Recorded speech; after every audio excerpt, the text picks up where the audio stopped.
Bonjour à tous, je suis ravie de vous retrouver pour ce nouveau webinaire organisé par le département formation de l'Argus de l'assurance.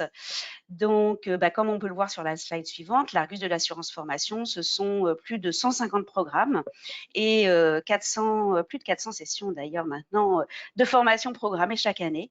Donc, des formations en présentiel ou à distance avec des formats e-learning, classes virtuelles ou encore blended learning, qui est donc un mix entre la classe virtuelle et le présentiel.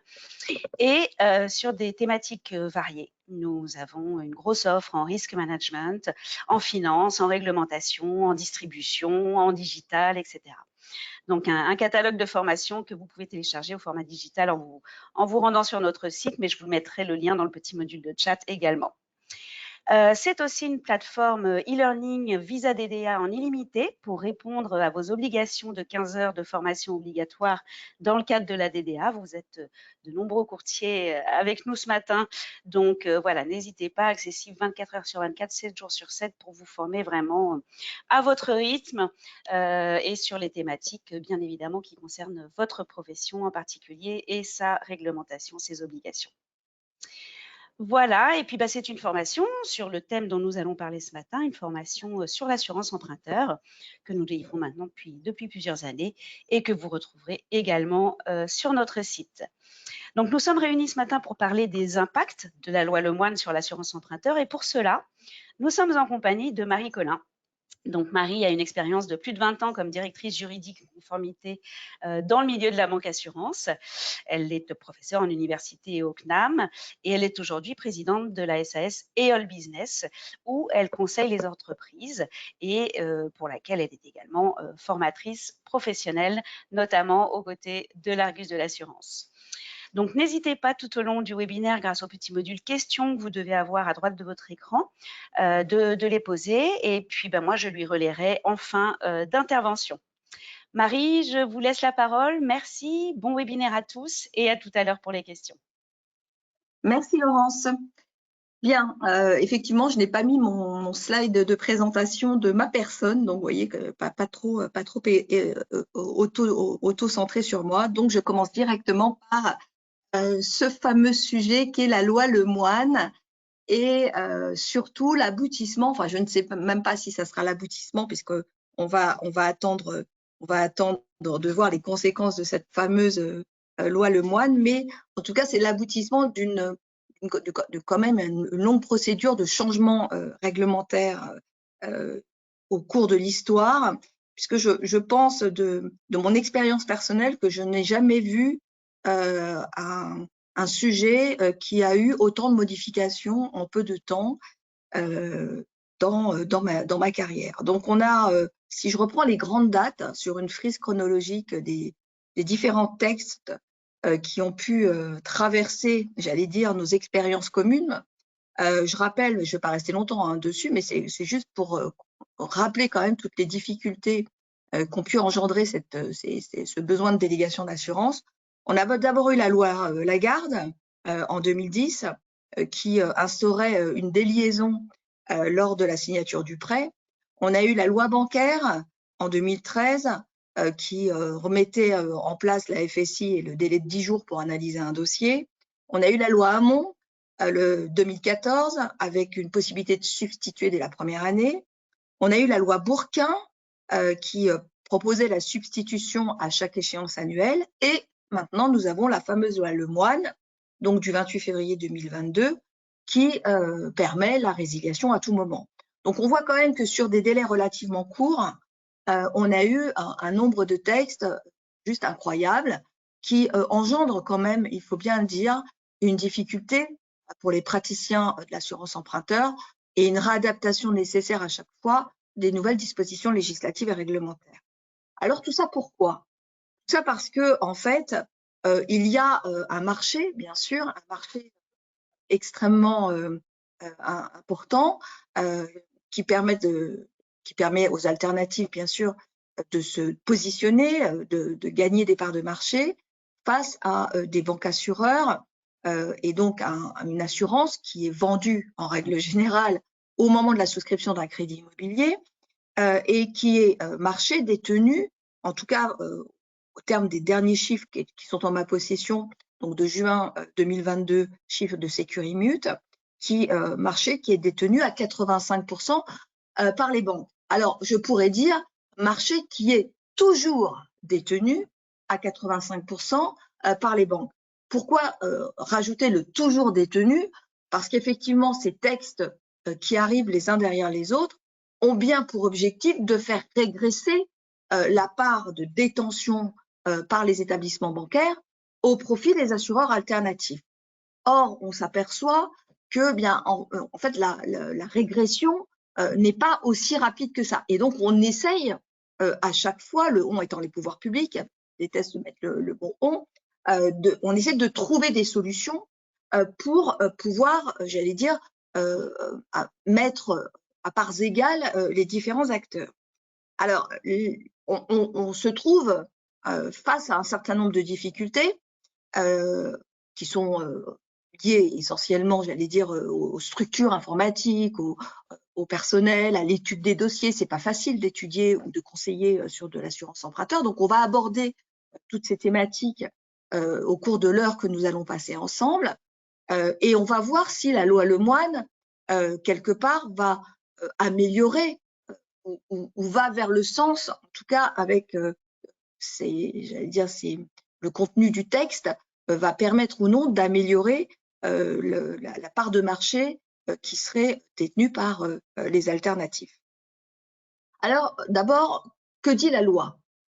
Alors, sur la loi Lemoine, bon, je vous ai mis bien sûr le numéro de la loi dite du 28 février 2022, dite loi Lemoine, qui va instaurer, j'allais dire plusieurs choses, mais enfin, on a deux éléments extrêmement importants, prégnants de cette loi, qui est d'abord la résiliation à tout moment de l'assurance emprunteur, et d'autre part, la suppression du questionnaire de santé, suppression du QS qui, on peut le noter parce que j'ai assisté à une conférence de Patricia Lemoine qui n'était pas prévue à l'origine.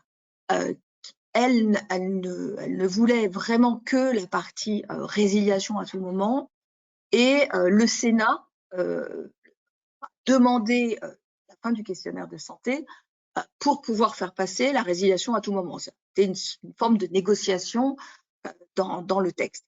Alors, en même temps, sans étude d'impact, on est un peu habitué en ce moment à avoir des textes qui sortent sans étude d'impact. Je pense notamment à la réforme du courtage, et toujours avec cette vision de dire, on verra à 2 ans ce que ça donne. Ouais, d'accord. Donc là, on aura également la même chose, c'est-à-dire on verra à 2 ans ce que ça donne. Donc, on doit avoir une réalisation, une évaluation de l'impact de cette loi qui doit être réalisée dans un délai maximum de 2 ans. Alors, je ne peux pas m'empêcher, un peu sur j'allais dire, les réflexions du professeur Luc Maillot, de revenir quand même sur les essentiels d'un contrat d'assurance qui semblent complètement oubliés par nos nouveaux rédacteurs de textes. Parce qu'en droit, on perd à la définition du contrat d'assurance qui, à la base, doit être sur une durée déterminée, puisque un assureur comme un assuré ne pouvait pas mettre fin avant, par anticipation, que passer un délai, délai qui s'est amenuisé au fil du temps. Si on faisait l'histoire du droit de l'assurance, 10 ans, 3 ans, 1 an, peu importe, mais on avait quand même, parce qu'on en a besoin dans la cotation du risque, on avait quand même un délai sur lequel on était à peu près sûr que le client ne pouvait pas partir. Le deuxième élément de droit qui est quand même structurant, c'est le QS. Aujourd'hui, en fait, on sort un texte où il n'y a pas de sélection. C'est-à-dire que, alors dans certaines conditions, on va voir bien sûr, mais en tout cas sur le fond, si je reprends la base du droit des assurances, c'est qu'un assureur ne couvrait pas de risque sans les avoir préalablement sélectionnés, et en l'occurrence en assurance emprunteur, via le fait qu'on remplisse un questionnaire de santé. Et ceci permettait d'avoir une tarification de la garantie, d'une part au regard de la durée et du risque à couvrir.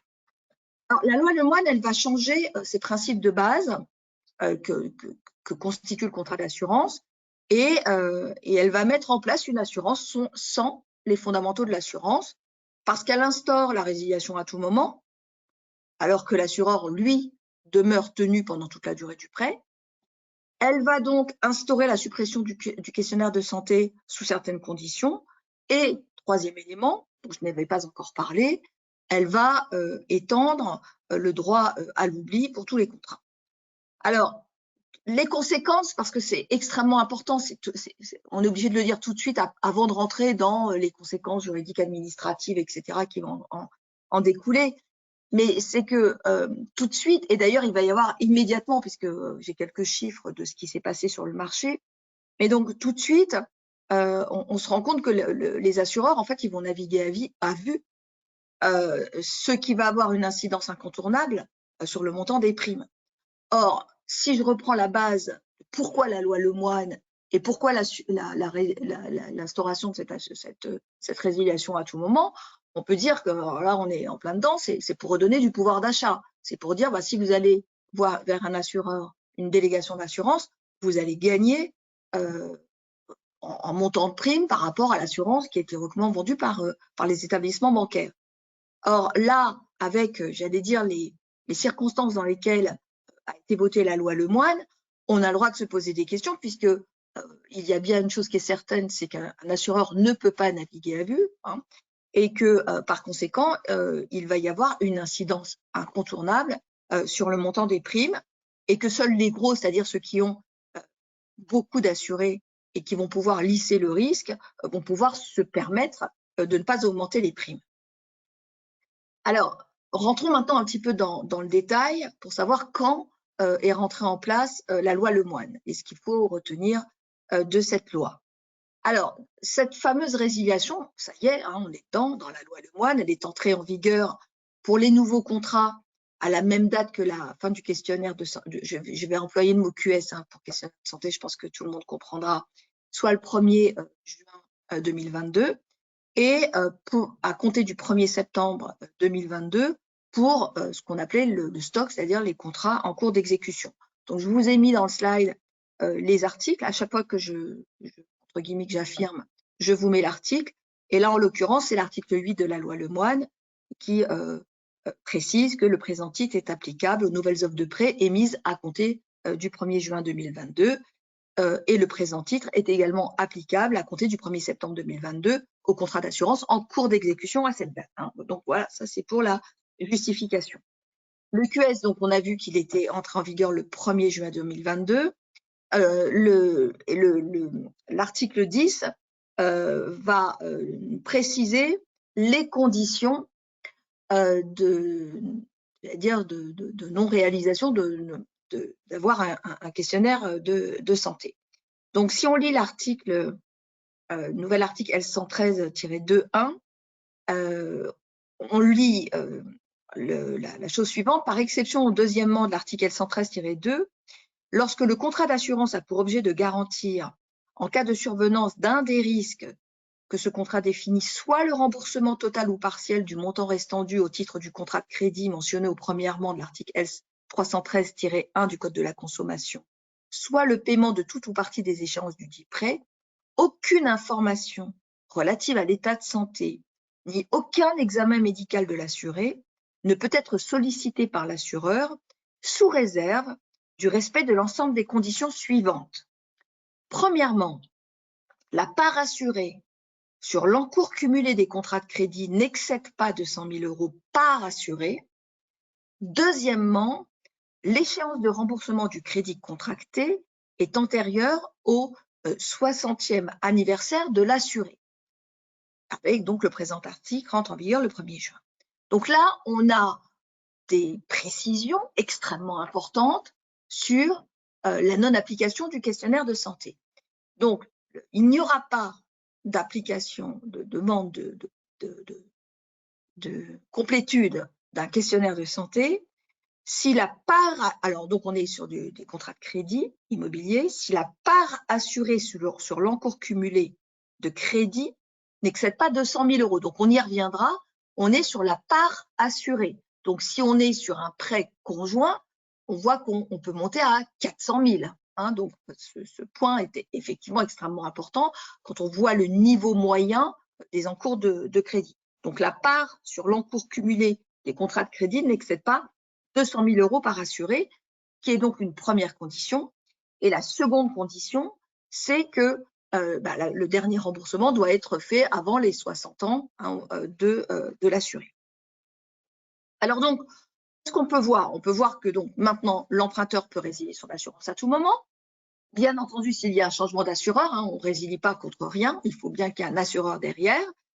L'état juste antérieur à la loi Lemoine, c'est qu'il pouvait le faire dans les 12 mois qui suivaient la signature d'une offre de prêt, et plus précisément 15 jours au moins avant le terme de cette période, puis d'année en année, hein, c'était ça avant, en respectant un préavis de 2 mois. Ceci, enfin la situation antérieure avait le privilège de préserver l'essentiel, à savoir l'annualité de la résiliation, qui était commune, hein, encore une fois, annualité commune à tous les contrats d'assurance non-vie. Il y avait un obstacle, on le sait, l'obstacle c'était quelle était la date de l'échéance, et cet obstacle avait pour le moins été, on peut dire, levé par un avis du CCSF qui retenait que la date anniversaire était la signature de l'offre de prêt ou, à la demande du client, une autre date si elle existait contractuellement. Donc aujourd'hui, cette situation antérieure, elle est définitivement terminée. Le problème de la date d'échéance se trouve réglé, c'est terminé. Alors, on a vu les conditions d'application, hein, si je puis dire, avec cette résiliation à tout moment et cette suppression du QS dans certaines conditions. On a maintenant des informations à prévoir sur la résiliation. Donc, la loi va prévoir donc 2 sortes d'informations. Une information sur les documents contractuels, à savoir que pour les contrats bancaires, par la notice qui va être remise par la banque, qui doit indiquer la possibilité pour l'emprunteur de résilier le contrat d'assurance à tout moment à compter de la date de signature du prêt, et puis une information postérieure à l'adhésion, puisque l'assureur doit informer l'assuré chaque année. Donc, chaque année, il va y avoir une information qui va aller à l'assuré pour l'informer de son droit de résilier et des modalités de résiliation, ainsi que des délais de notification de l'information à respecter.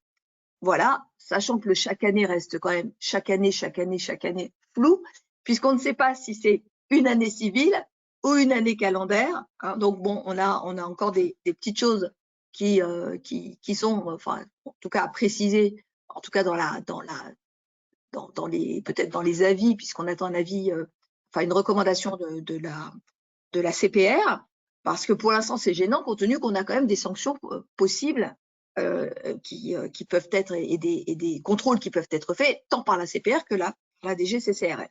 Les sanctions prévues sont de 3 000 € pour une personne physique et 15 000 € pour une personne morale, sachant qu'il est étonnant d'avoir prévu une sanction pour les personnes physiques, puisque cette obligation d'information pèse sur les assureurs et qu'il n'y a pas d'assureur personne physique. Donc, bon voilà, il y a des choses quand même, quand on lit le texte, qui méritent en tout cas de s'interroger. La FSI, puisqu'on avait cette fameuse fiche standardisée d'information, qui est un document obligatoire remis par la banque, qui va intégrer, je rappelle, les obligations, les garanties obligatoires que la banque souhaite si jamais le client souhaite partir chez un alternatif. Donc, on a un arrêté qui est publié au journal officiel du 29 mai qui va modifier le contenu de la fiche standardisée. En effet, la fiche standardisée doit désormais intégrer le coût total de l'assurance emprunteur sur les 8 premières années à compter de la date d'effet du contrat. D'autre part, le document fourni aux assurés doit comporter un paragraphe, donc on doit insérer un nouveau paragraphe. Ce nouveau paragraphe prévient donc qu'aucun questionnaire médical ne peut être exigé si la part assurée de l'encours cumulé des contrats de crédit consentis par tous les établissements de crédit confondus n'excède pas 200 000 € et si l'échéance de remboursement du crédit contracté intervient avant le 60e anniversaire. Donc, globalement, que doit-on retenir? C'est que depuis le 1er septembre, grâce à la loi Lemoine, changer d'assurance emprunteur va être possible par la délégation d'assurance, que l'emprunteur qui souhaite changer d'assurance doit résilier son contrat en bonne et due forme en le notifiant à l'assureur dans les conditions prévues par le Code des assurances. Il devra également signifier à l'assureur la décision de la banque d'accepter ou de refuser la substitution de l'assurance emprunteur.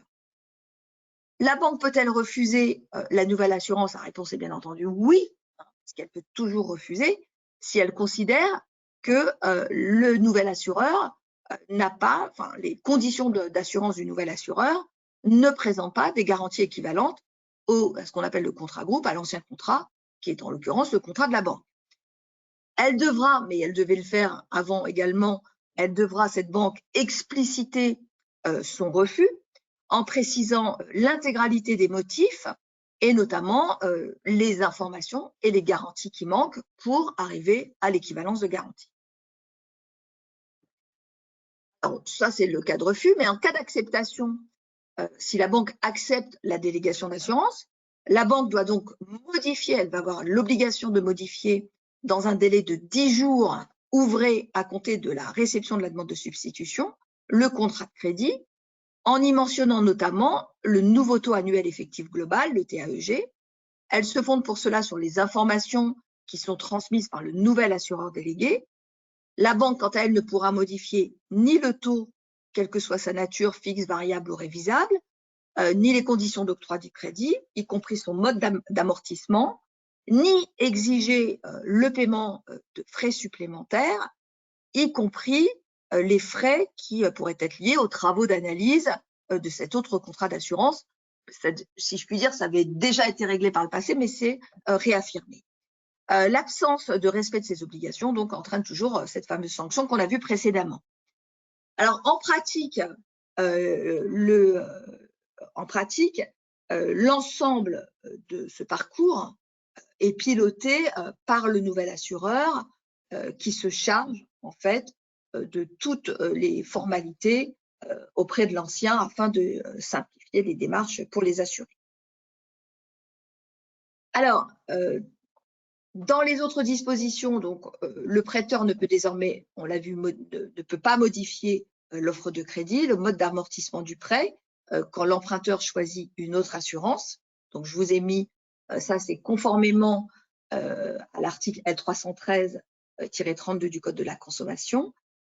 Et l'emprunteur doit également être informé dans tous les documents précontractuels du coût de l'assurance, non seulement sur la durée totale du prêt comme précédemment, mais aussi sur une durée de 8 ans, puisque on l'avait déjà vu, puisque juste avant la loi Lemoine, on avait eu une recommandation du CCSF, qui était la dernière en l'occurrence du 12 octobre 2021, qui reprécisait, si je puis l'indiquer ainsi, concernant la tarification des primes, emprunteur, prime fixe sur capital initial, dégressif sur capital restendu, le comité, donc le CCSF, recommande aux distributeurs d'assurance, assureurs, banquiers, courtiers, de développer l'information fournie au client en lui indiquant les montants cumulés de ses primes au bout de 8 années d'assurance afin d'illustrer le mécanisme de fonctionnement du contrat.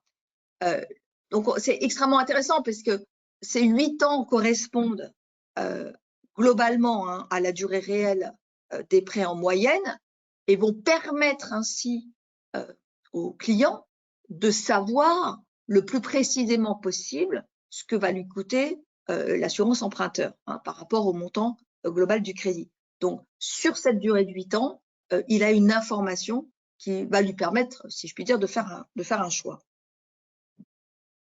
Alors, l'autre point qui est l'avenant, puisque la banque va devoir faire un avenant à son contrat de crédit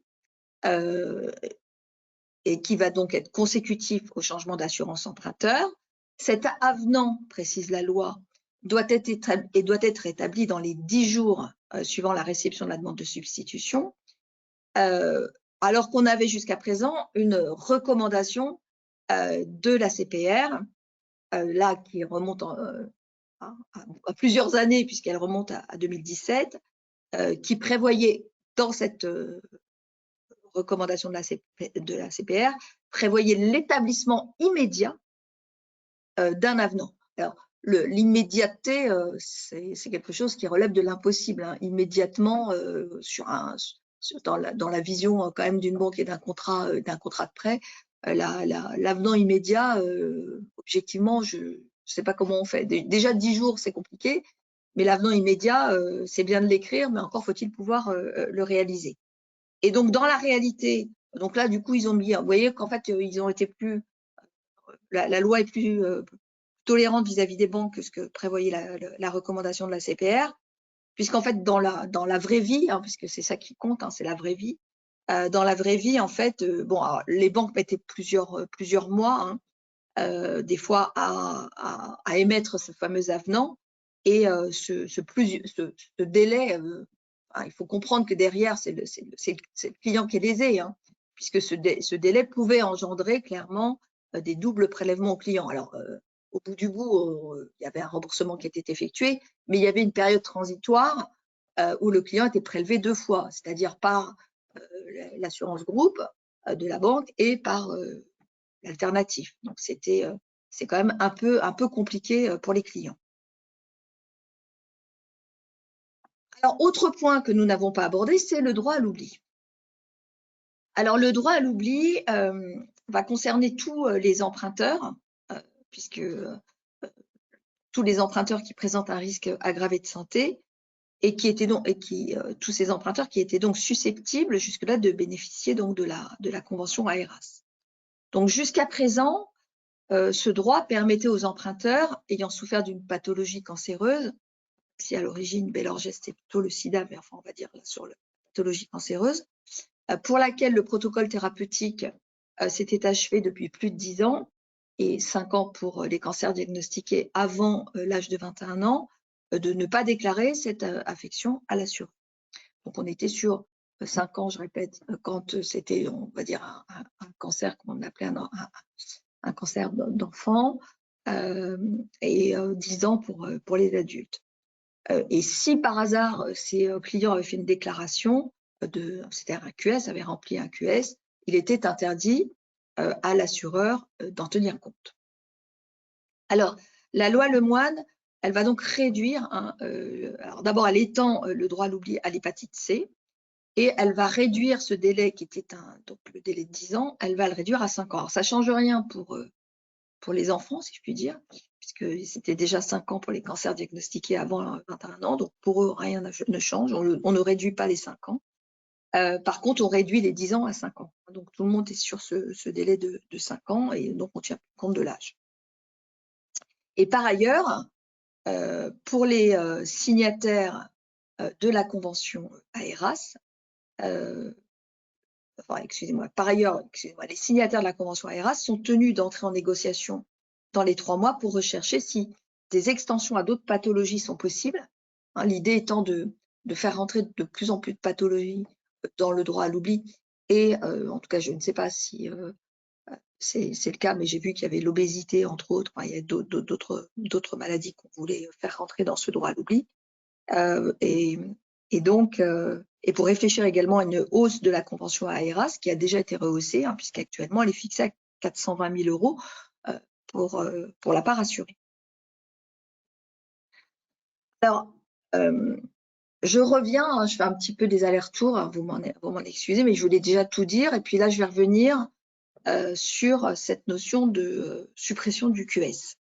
Donc, les conditions de suppression du QS, c'est premièrement que l'échéance de remboursement du crédit doit être antérieure au 60e anniversaire de l'assuré.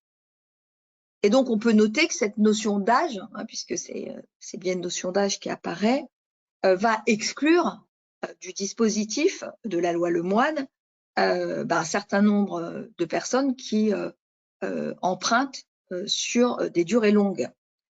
Ainsi, donc, pour un prêt d'une durée de 20 ans, l'emprunteur, s'il voulait bénéficier de la suppression du QS, que sur la suppression du QS, doit avoir moins de 40 ans au moment de la souscription du crédit. Bien sûr, c'est après sur 20 ans.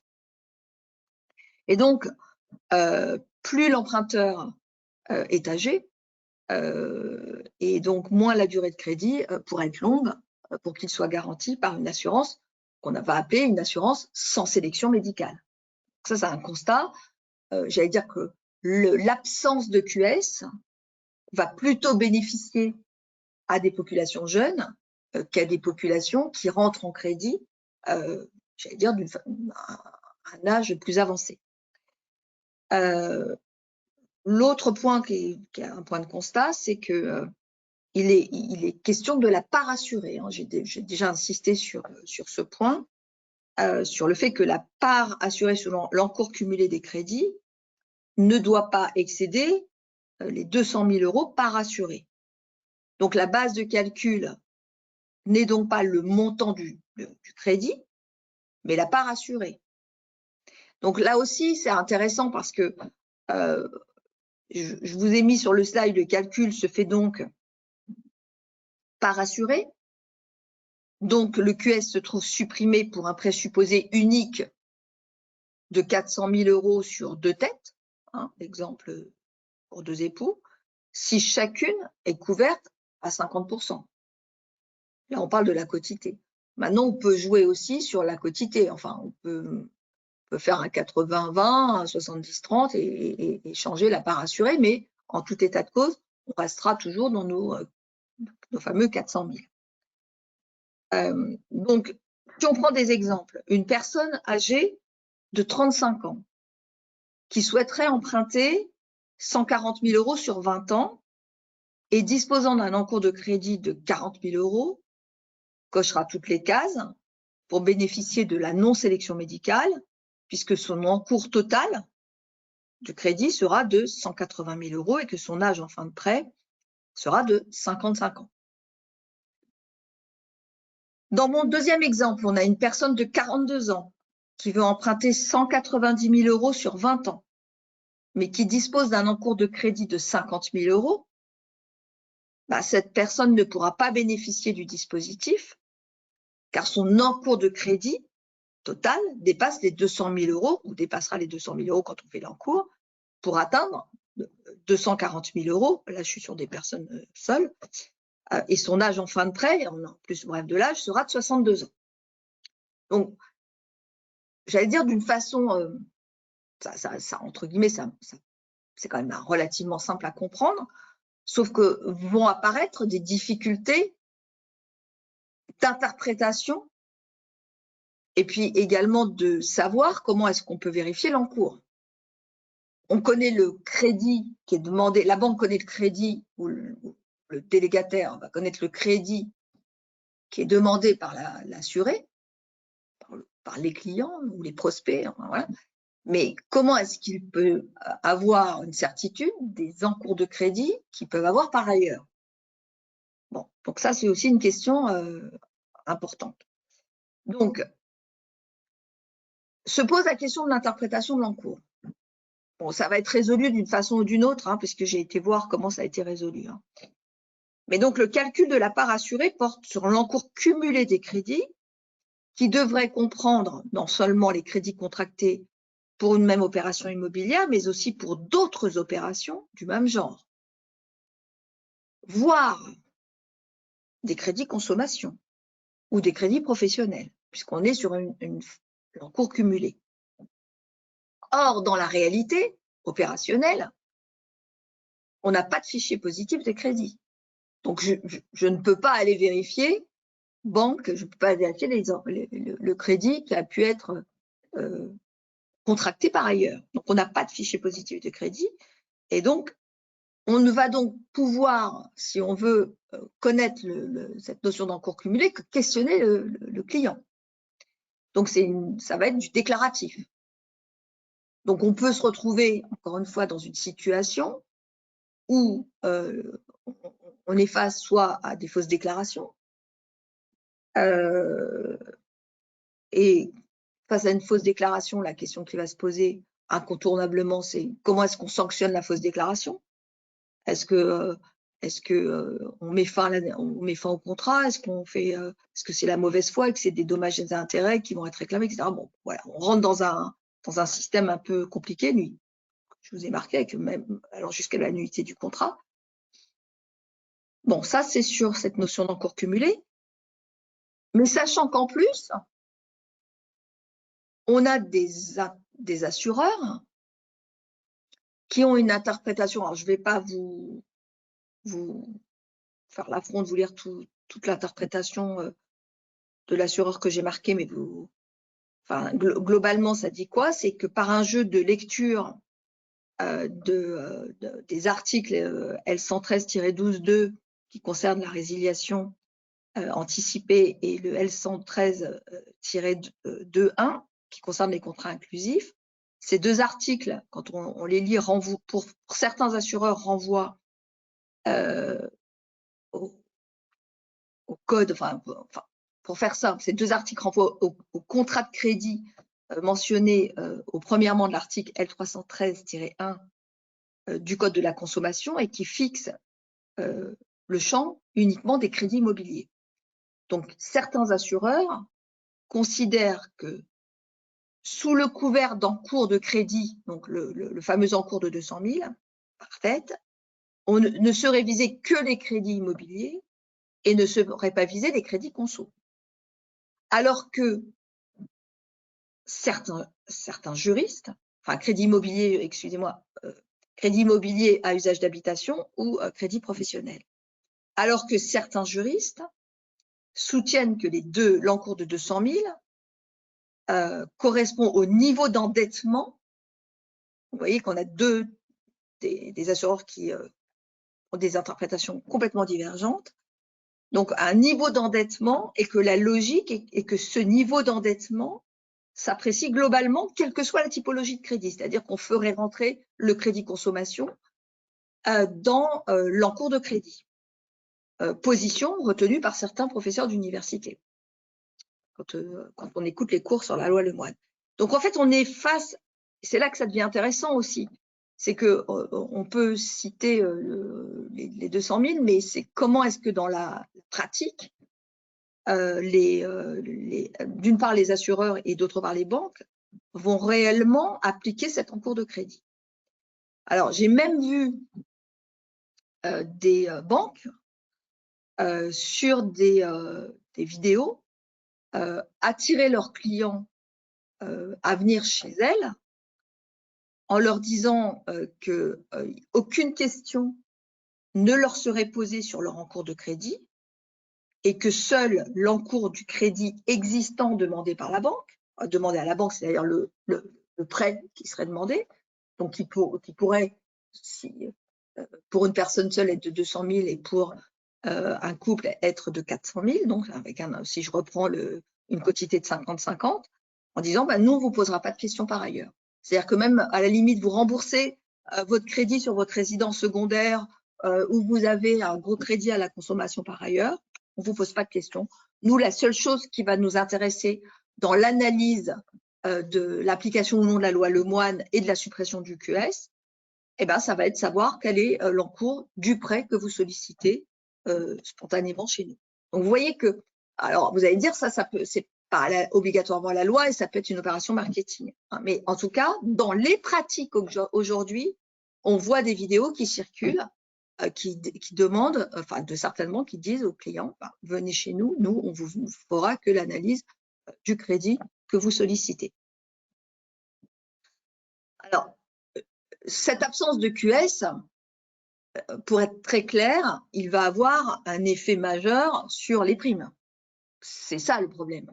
C'est que l'absence de QS, c'est l'absence de sélection. Et donc, on peut se poser raisonnablement la question, est-ce qu'il y a d'autres moyens d'essayer de savoir si la personne est en bonne santé? Enfin, voilà. Bon. C'est pour ça que je vous ai mis, peut-on prévoir, peut-on envisager quelques mesures de contournement? Alors, j'ai mis, on peut toujours poser des questions apparemment anodines permettant d'avoir une idée assez précise de l'état de santé de l'assuré, exclure par précaution certaines maladies assez courantes comme les dorsalgies, même pour les personnes qui ne seraient pas atteintes de mal de dos, exclure le passé connu, c'est-à-dire les maladies dont l'assuré se sait atteint au moment de la souscription. Et donc, on pourrait prévoir une clause rédigée de manière précise. Enfin, tout ça, c'est pour éviter d'augmenter les primes. Hein. Ce n'est pas pour autre chose que Bon, enfin bref, je vous ai mis, en tout cas, vouloir rassurer tout le monde, conduit parfois à appauvrir les garanties puisqu'on n'a plus cette fameuse sélection médicale. Alors, j'ai fait un slide un peu lourd sur le fond. Enfin, il y a beaucoup de choses décrites, mais c'est quel effet sur la tarification, en fait. Quels sont les effets déjà constatés sur la tarification? Alors bon, il y a une partie gauche et une partie droite. Je vais commencer par la partie droite en constatant en tout cas que les prêts inférieurs à 200 000 € représentent, je parle déjà de 200 000 €, donc personne seule, représente 40% du marché en volume, et que l'assurance de ces prêts risque donc de fortement augmenter chez les alternatifs, et que seules les banques, puisqu'elles ont un contrat groupe, vont pouvoir les assurer moyennant, c'est pas le sujet du jour, mais enfin, je répète quand même que même en assurance emprunteur, il y a un devoir de conseil, une obligation de conseil qui doit être faite, et une obligation de conseil en assurance emprunteur, je peux vous assurer que ce n'est pas facile, parce qu'il n'y a pas beaucoup de gens qui connaissent particulièrement bien les garanties pour pouvoir bien garantir leurs clients, bien expliquer les garanties que les clients souscrivent en assurance emprunteur. Donc ça, c'est sur cette partie droite déjà cette volumétrie des prêts inférieurs à 200 000. Sur la partie gauche, c'est l'impact de la suppression de ce QS sur les tarifs, et les tarifs aujourd'hui, c'est-à-dire l'effet mais immédiat, c'est-à-dire que en fait, ils n'ont même pas attendu les premiers jours d'application de la loi Lemoine, si je puis dire. Ils n'ont pas attendu de voir s'il y avait beaucoup de contrats avec suppression du QS, c'est-à-dire dès l'application, le premier jour de la loi Lemoine, il y avait tout de suite une augmentation tarifaire de 25%. Donc, l'impact, donc, là, il faut théoriquement attendre 2 ans pour voir les conséquences de la loi, mais en tout cas sur la tarification des alternatifs, attention, tarification des alternatifs, il faut que je précise, pour les contrats qui rentrent dans le cadre de la suppression du QS, parce qu'il y a toujours les autres. Bon, voilà, il y a quand même un marché, il n'y a pas que les contrats qui rentrent dans le cadre de la suppression du QS. Mais pour ceux, j'allais dire, sans sélection médicale, il y a une augmentation de la tarification de 25%. En moyenne, j'ai mis entre 10 et 30, donc selon les alternatives, donc moyenne 25. Les tarifs pour les prêts sollicités, donc au-delà des 200 000, n'ont évidemment pas changé, puisque rien ne change. Il y a un QS, donc il y a une sélection du risque. Ce sont donc, le constat, c'est donc les emprunteurs les plus jeunes et les plus modestes qui vont qui subissent, puisque c'est pas qui subissent une augmentation de prix et qui vont aller ou qui vont rester, si je puis dire, chez les banques assureurs. Alors, côté banque, la tarification globale au prix catalogue n'a pas changé, même si certaines banques ont diminué la capacité de faire des remises lorsqu'il n'y a pas de questionnaire de santé. Si on peut le dire d'une autre façon, on peut dire que c'est une façon moins visible d'augmenter les prêts, d'augmenter les prix, puisqu'en fait, il n'y a pas de remise tarifaire sur des contrats qui n'ont pas de sélection médicale. Certaines banques ont également diminué les garanties lorsque l'encours est inférieur à 200 000. Et on voit que soit c'est une augmentation des prix, soit c'est une diminution des garanties. Mais dans le constat de l'application de la loi Lemoine aujourd'hui dans les banques, c'est qu'il y a une forte demande, malgré tout, donc une très forte demande de déliaison pour les contrats qui dépassent les 200 000 €. Donc en ce moment, il y a vraiment une très, très, très forte demande et les banques n'arrivent pas à suivre, mais on est sur les contrats supérieurs à 200 000 €. Donc quand je dis n'arrive pas à suivre, c'est que par rapport à tout ce que je vous ai dit auparavant sur l'avenant sous les 10 jours, etc., ils sont hors champ, ils sont complètement débordés par les demandes de substitution, si je puis dire, à tout moment, de résiliation à tout moment. Alors, dans les effets aussi induits, donc je retourne sur ma partie droite, deuxième carré, c'est l'obligation d'information annuelle sur la possibilité, puisqu'on doit annuellement informer de la possibilité de résilier. Cette obligation d'information annuelle entraîne l'envoi de plusieurs millions de courriers tous les ans. Petite plaisanterie, au moment où tout le monde cherche à diminuer l'empreinte carbone, c'est un peu risible, puisqu'en fait, la loi demande que l'information soit faite sur support durable si le client avait adhéré par processus digital, mais sinon, ça doit être fait, j'allais dire, par processus papier ou par procès.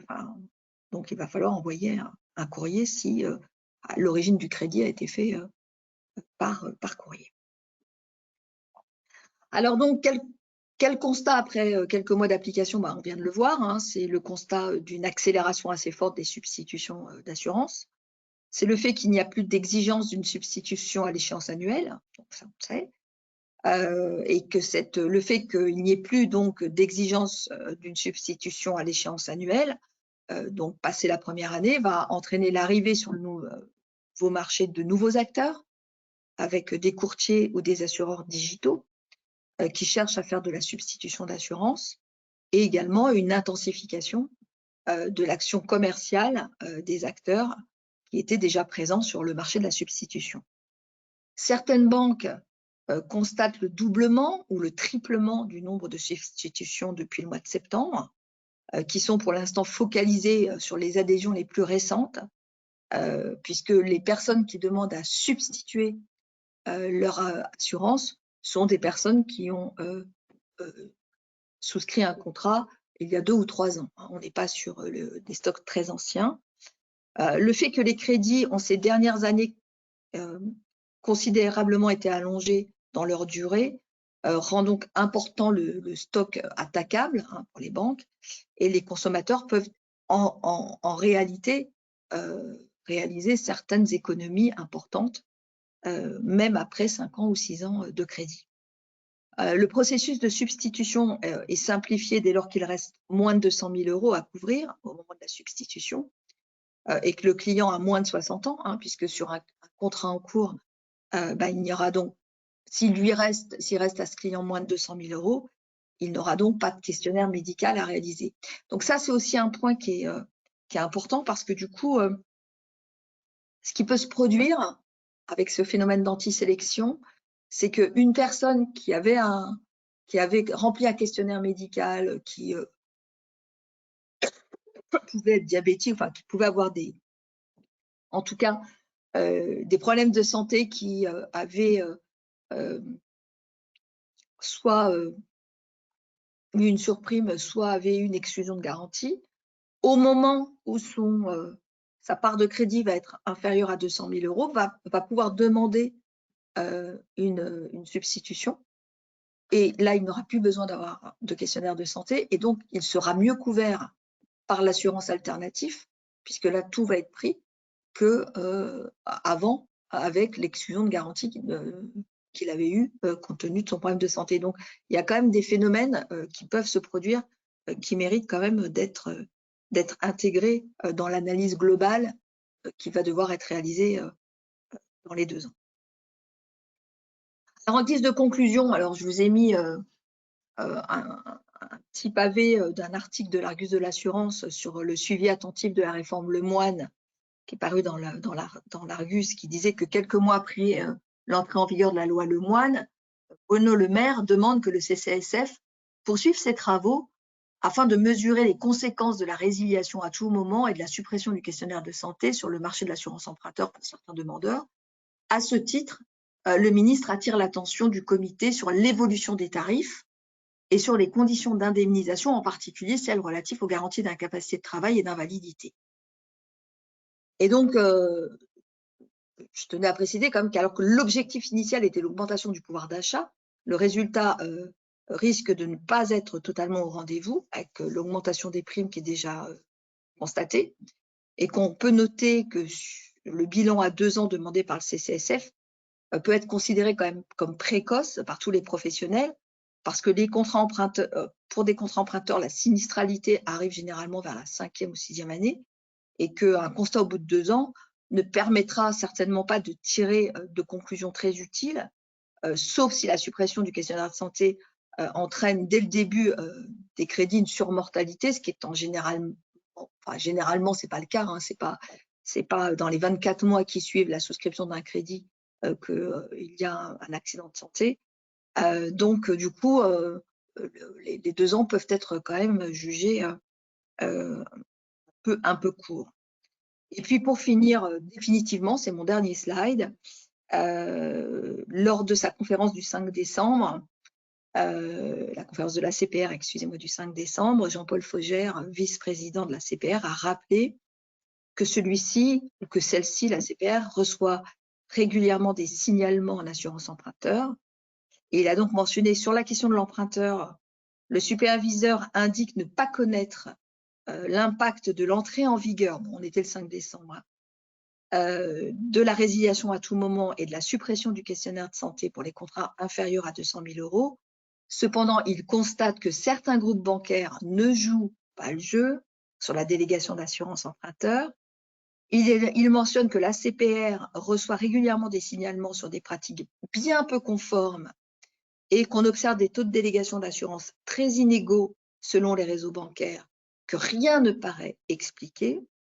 Et il indique que ces comportements feront l'objet d'une recommandation. Donc la recommandation, a priori, en tout cas, sortirait incessamment sous peu dans le courant de l'année.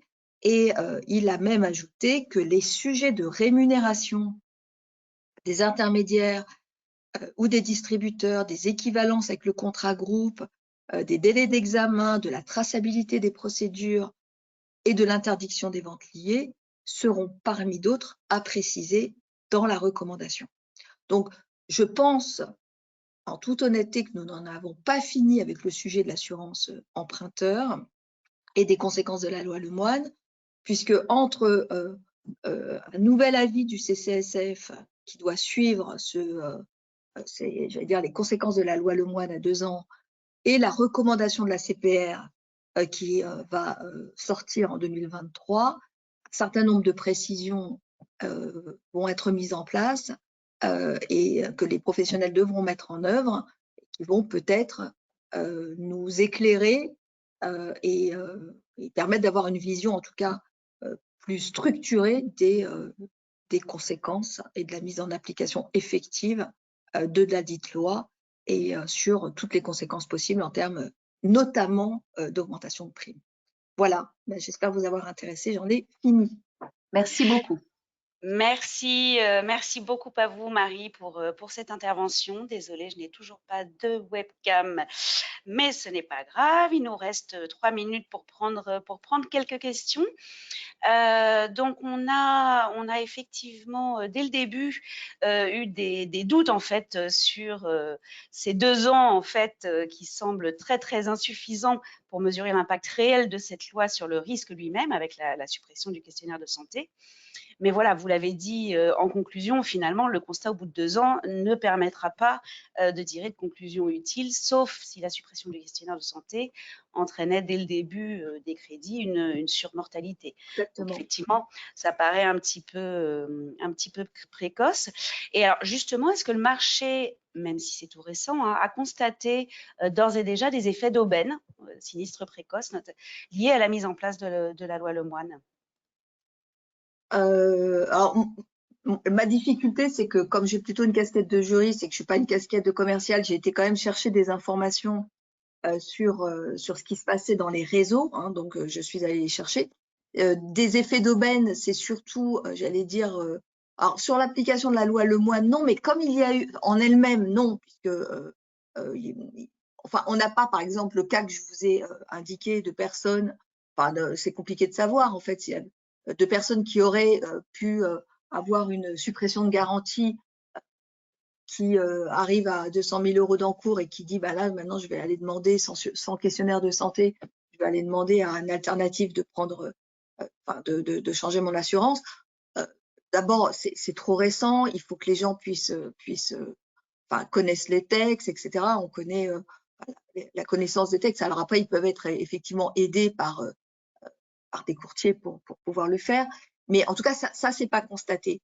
Ce qui a plus été constaté, c'est que comme il y a quand même, et ça c'est vrai, une augmentation des primes pour les moins de 200 000, pour faire simple, la question qui s'est posée plutôt, c'est de savoir s'il y avait un intérêt à ne pas avoir de questionnaire de santé.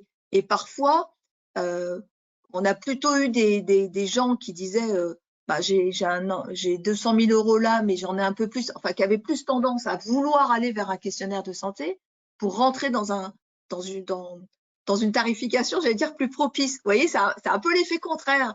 C'est que comme les prêts les plus bas ben, ont augmenté, le plus bas en montant ont augmenté en prix, ben, on allait plutôt dire, bah, écoutez, non, non je préfère, à la limite, vous voyez, même si j'avais que 190 000 euros d'encours, dire, mais je préfère avoir un QS, quoi.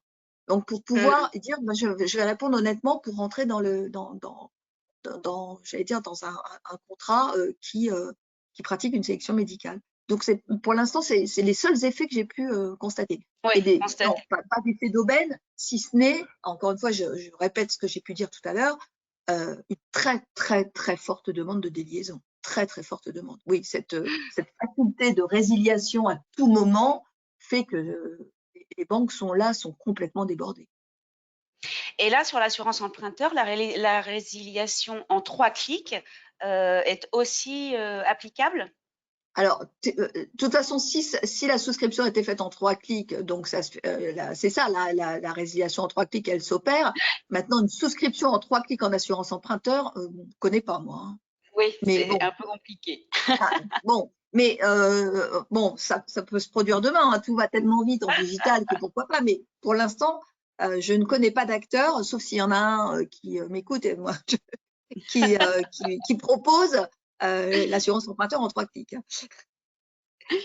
Parce qu'il y a quand même un fort devoir de conseil. Hein. Moi, là, j'ai vraiment axé sur la loi Lemoine. Oui. Je répète, il y a vraiment un conseil sur les garanties. Hein. Les assureurs ne proposent pas du tout les mêmes garanties. La sélection du risque, c'est bien sûr, on pense au risque médical, mais il y a la sélection par rapport au sport, hein, les sports, les zones à risque, enfin, la moto, enfin, la pratique de certaines activités. Enfin voilà, donc quand il n'y a pas de questionnaire, vous voyez, c'est quand même extrêmement compliqué. Alors, le truc en 3 clics, je veux bien, mais et puis il y a le conseil sur la quotité hein, aussi. Il y a le conseil sur l'assurance qui est sur des garanties facultatives comme l'assurance chômage. Enfin, il y a beaucoup dans l'assurance emprunteur. En fait, là, je suis pas rentrée dans les garanties, mais il y a les garanties obligatoires et les garanties facultatives. Donc du coup, c'est vraiment un contrat sur lequel il faut vraiment qu'il y ait un bon devoir de conseil. Voilà. Et justement, ce devoir de conseil et donc l'obligation annuelle d'informer les emprunteurs sur la faculté de résiliation qui s'impose à eux, aux organismes assureurs ou aux organismes prêteurs, est-ce qu'elle s'impose justement à ces organismes-là et ou aux mandataires d'assurance qui distribuent le contrat sur délégation? Bien sûr, c'est celui qui, en fait, là, on parle du devoir de conseil, hein, c'est ça, Laurence? Oui, sauf sur Oui, l'obligation d'informer les emprunteurs sur la facilité de résiliation. oui. Alors, sur la facilité, c'est sur différents documents hein, que ça va apparaître. Ces documents qui vont être envoyés, alors soit il y a la notice de la banque, soit après c'est l'assureur qui va les envoyer, qui va l'envoyer tous les ans. Hein. Donc c'est D'accord. l'assureur, c'est pas le. Alors après ça dépend la délégation de gestion. Enfin bon, il y a des courtiers grossistes qui vont les mettre sur leurs documents en Oui. donnant ces informations. Bon, après, on est dans la subtilité des conventions de partenariat et de savoir qui fait quoi. Donc, je ne vais pas dire, mais c'est de la responsabilité de l'assureur. Après, l'assureur peut déléguer la gestion de ce point-là à certains courtiers. À certains courtiers. Voilà. Et puis, pour terminer, peut-être je vais prendre une dernière question. On nous demande si les prêts professionnels entrent dans le champ de Oui, l'application de la résiliation à tout oui, moment. Aussi, oui, d'accord. oui. Très bien. Bah, Marie, va me rester à vous remercier pour cet exposé très intéressant et très enrichissant. Merci à tous d'y avoir participé. Et puis, encore une fois, n'hésitez pas à vous rendre sur notre site pour découvrir nos formations. Et quant à moi, bah, je vous dis bon appétit et à très bientôt pour un nouveau webinaire organisé par le département formation de l'Argus de l'assurance. Merci Marie-Colin. À bientôt. Au À revoir. bientôt. Au revoir.